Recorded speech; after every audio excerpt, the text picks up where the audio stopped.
नवरात्रे हिंदुओं का प्रमुख पर्व है।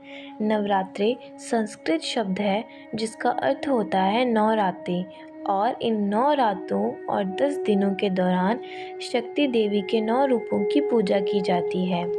एक कथा के अनुसार महिषासुर नाम का एक राक्षस था। वह आधा भैंसे का था और आधा राक्षस था। उसने कई वर्षों तक ब्रह्मा जी की कठिन तपस्या की थी।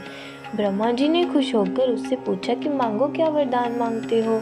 तो उसने ये वरदान मांगा कि हे प्रभु, मुझे ऐसा वरदान दीजिए कि इन तीनों लोकों में कोई भी मनुष्य देवता द्वारा मेरी मृत्यु न हो सके। ब्रह्मा जी ने कहा तथास्तु, ऐसा ही होगा।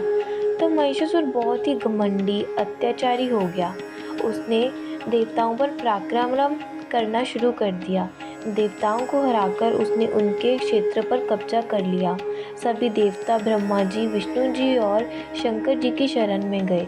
सभी देवताओं ने मिलकर इसका उपाय ढूंढने का प्रयास किया।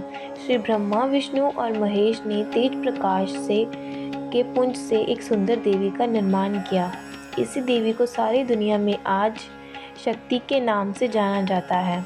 माँ दुर्गा को विभिन्न प्रकार के अस्त्र शस्त्र दिए। शंख, चक्र, धनुष्य और इन्हें सभी अस्त्र शस्त्रों को लेकर माँ दुर्गा महिषासुर की नगरी में चले जाती हैं। तब महिषासुर को माता के बारे में पता चलता है तो वो भी माता जी से मिलने जाता है और वह माता से जाकर उनसे विवाह का प्रस्ताव रखता है। और देवी कहते हैं कि तुम मुझसे युद्ध करो, अगर तुम युद्ध में जीत जाते हो तो मैं अवश्य ही तुमसे विवाह करूंगी। महिषासुर यह बात को मान लेता है और महिषासुर और माँ के बीच में युद्ध प्रारंभ होता है। महिषासुर काम, क्रोध, लोभ, मोह के अधीन हो गया था। उसकी बुद्धि नष्ट हो चुकी थी और उसके और माँ के बीच में लगभग 10 दिनों तक युद्ध हुआ।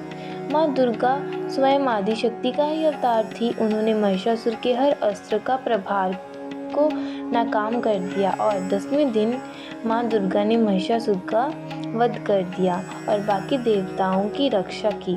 सभी देवताओं ने खुश होकर माँ के ऊपर पुष्प बरसाए और माँ की जय जयकार की। इसी दिन से नवरात्रि के 9 दिनों का त्योहार मनाना शुरू हो गया।